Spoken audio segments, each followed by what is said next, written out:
마가복음 1장 14절로 20절까지의 말씀입니다. 제가 먼저 읽겠습니다. 요한이 잡힌 후 예수께서 갈릴리에 오셔서 하나님의 복음을 전파하여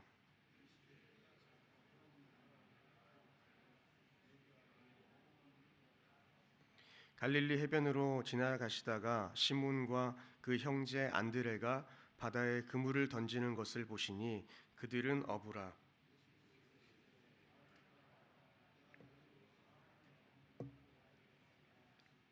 곧 그물을 버려두고 따르니라.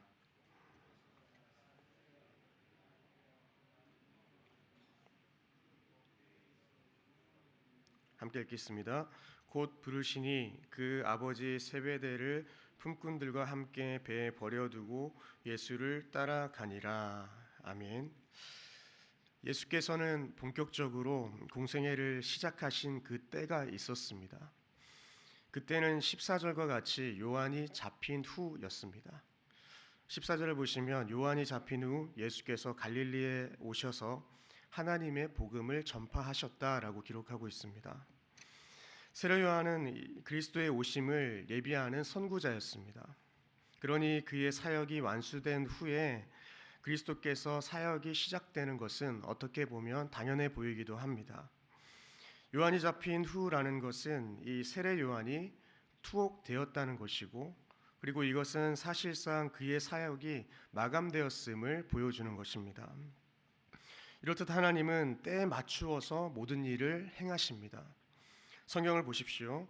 요한복음 2장 3절에서도 내 때가 아직 이르지 못하였다라고 이야기하고 있고, 7장 8절에서는 내 때가 아직 차지 못하였다. 그리고 때가 참에 하나님이 그 아들을 보내셨다. 이렇게 성경은 때에 대한 이야기를 분명히 하고 있습니다. 그리고 전도서의 말씀을 보면 전도서 3장에서 때에 대하여서 여러 가지 우리 인생에 나타나는 때를 잘 보여주고 있습니다. 범사에 기한이 있고 천하 만사가 다 때가 있다라는 것입니다. 그러면서 날 때도 있고 죽을 때도 있고 울 때도 웃을 때도 미워할 때도 사랑할 때도 있다는 것이 전도서의 말씀입니다. 그러면서 하나님께서는 이 모든 것을 지으시되 때에 따라 아름답게 하셨다라고 이야기합니다.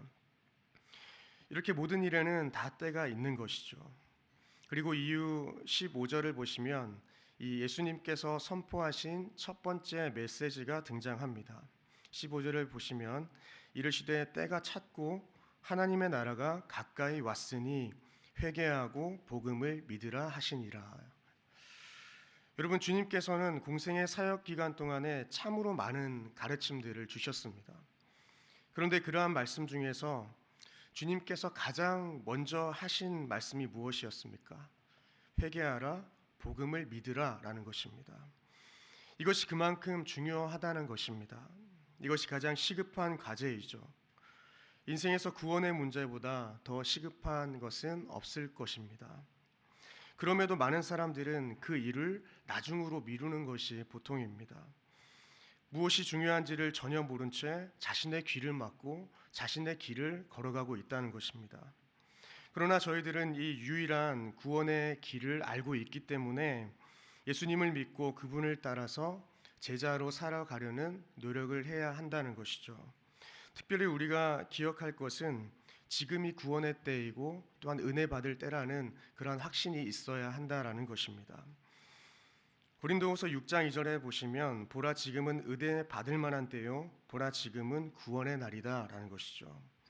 우리는 많은 때를 지나고 있지만 그 때가 우리에게 위기가 아니라 모든 때가 은혜 받을 만한 때라는 것을 기억하고 저희 모두가 어느 상황에 있든지 고난 가운데 어려움과 낙심 가운데 있든지 그것은 하나님께서 우리를 구원하시기 위한 시간이고 또 하나님께서 구원을 이루시고 성화시켜가는 과정이라는 은혜를 더 베푸시기 위한 한 과정이라는 것을 저희는 기억해야 할 것입니다.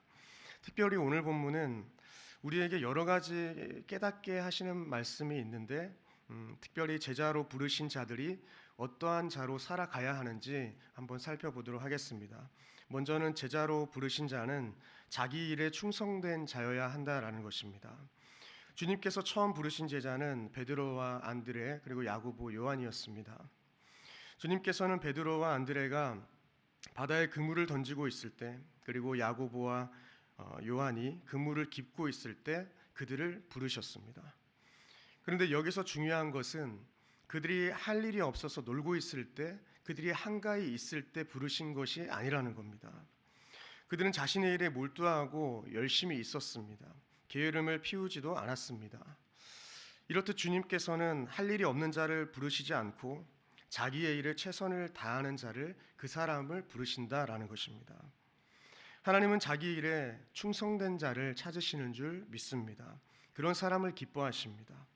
자기 일에 충성되었다고 하니 어감이 이상하지만 이것을 바꿔 말하면 주님께서 맡기신 일에 충성하는 자, 순종하는 자를 기뻐하신다라는 것입니다. 하나님께서 기뻐하시는 삶은 우리가 어떤 일을 하느냐가 중요한 것이 아니라는 것이죠. 우리가 어느 자리에 서 있느냐가 아니라 주님께서 맡기신 그 자리를 얼마나 잘 순종하며 그것을 감당하고 있느냐라는 그것이 중요하다는 것입니다. 그러니 성도 여러분, 저희들 모두가 세상적으로 큰 일이든지 그리고 작은 일이든지 또 중요해 보이는 일이든지 전혀 다른 사람이 보기에 중요하지 않은 일처럼 보이는 그 일 앞에 서 있다 할지라도 주님께서 그곳에서 나를 부르셨다라고 하는 그 확신 속에서 주님께 순종하며 나아가는 저희 모두가 되기를 소망합니다. 그래서 성경은 누가복음 16장 10절을 보시면 지극히 작은 것에 충성된 자는 큰 것에도 충성되고 지극히 작은 것에 불의한 자는 큰 것에도 불의한 자다라고 이야기합니다. 이것을 현대인의 성경으로 보시면 더 와닿습니다. 제가 읽어드리겠습니다. 작은 일에 성실한 사람은 큰 일에도 성실하고 작은 일에 정직하지 못한 사람은 큰 일에도 정직하지 못하다라는 것입니다. 이 사실을 꼭 기억하시고 저희가 맡기신 그 일 하나하나에 순종하며 나아가는 오늘 하루가 되기를 소망합니다. 두 번째는 제자로 부르신 모든 자들은 버려야 할 것이 분명히 있다라는 것입니다. 베드로와 안드레는 주님의 부름을 받고 어떻게 행동했습니까? 18절을 보니까 곧 그물을 버리고 따랐다라고 기록하고 있습니다. 또 20절을 보시면 요한과 야고보는 주님의 부르심을 받고 그 아비 세베대를 사꾼들과 함께 배에 버려두고 주님을 쫓았다, 이렇게 기록하기도 합니다. 주님의 초기 제자들은 자신들의 그물과 배를 버리고 생업을 다 내려놓고 주님을 쫓았다라는 것입니다. 사실 말은 쉬운데 우리 지금 이 시대에 적용해 보면 참 어렵지 않은 것 같습니다. 불가능해 보입니다. 그렇게 하실 수 있겠습니까? 저도 쉽지 않을 것 같습니다. 생업을 버리고 주님을 쫓는 것은 대단한 결단이 있지 않으면 불가능한 것이죠. 심지어 주님을 따르기 위해서 본문은 가족까지, 부모까지 버렸다라는 것이죠. 마가복음 10장 28절을 보면 보소서 우리가 모든 것을 버리고 주를 따랐나이다 라고 이야기합니다. 이렇듯 주님을 따르고자 하는 자들은 버려야 할 것이 분명히 있다라는 것이죠. 그렇다면 내가 버려야 할 것은 무엇입니까? 물론 나의 생업도 가족도 다 내팽개치라는 말이 아닙니다. 당신은 복음의 긴급한 전파를 위해서 불가피하게 요구된 행동일 것입니다. 부모를 공경하는 것은 계명에도 기록되어 있습니다. 부모를 버릴 수 없습니다. 내가 계명을 안 하니 살인하지 말라, 간음하지 말라, 그리고 내 부모를 공경하라, 분명하게 기록하고 있는 것이죠. 그런데 또 아이러니하게도 다른 본문에는 이렇게 기록하고 있습니다. 물론 내게 오는 자가 자기 부모와 형제와 처자와 자매와 더욱이 자기 목숨까지 미워하지 아니하면 능히 내 제자가 되지 못한다. 우리는 이 말씀을 어떻게 받아들여야 하겠습니까? 이 모순적이게 보이는 이 말씀을 어떻게 받아들여야 합니까? 이것은 저희가 쉽게 이야기해서 우선순위에 관한 이야기로 받아들이는 것이 마땅해 보입니다. 우리가 주님을 따르는 것에 방해가 되는 것, 그 모든 것을 주님 앞에서 버리라는 것입니다. 우리의 우선순위는 주님이어야 합니다. 세속적인 집착들은 모두 내려놓고 주님을 우선적으로 따라야 한다라는 것이죠.